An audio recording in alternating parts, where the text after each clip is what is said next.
अंबरनाथ तालुक्यातील नागरिकांना एकाच छताखाली शासकीय सेवा आणि दाखले उपलब्ध करून देण्यासाठी महाराष्ट्र शासनाच्या महसूल विभागाच्या निर्देशानुसार छत्रपती शिवाजी महाराज महाराजस्व समाधान शिबिर अंतर्गत टप्पा 1 ठाणे जिल्हाधिकारी डॉक्टर श्रीकृष्ण पांचाळ यांच्या सूचनेनुसार तहसीलदार कार्यालय अंबरनाथच्या माध्यमातून आज महात्मा गांधी विद्यालय सभागृहात ठाणे अप्पर जिल्हाधिकारी हरिश्चंद्र पाटील यांच्या अध्यक्षतेखाली संपन्न झाला।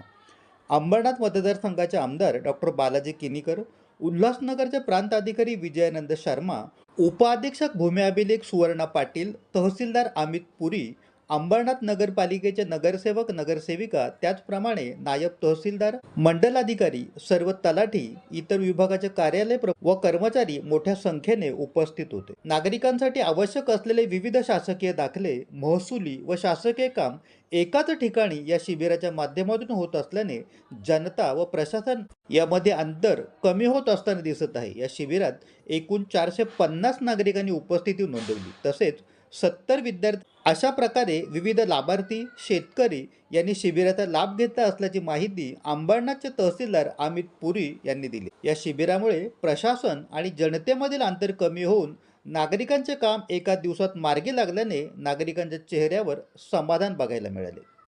अल्पावधीतच लोकप्रिय झालेला भारताचा बुलंद आवाज आपला Bharat channel subscribe, share, like आणि कमेंट्स करायला विसरू नका।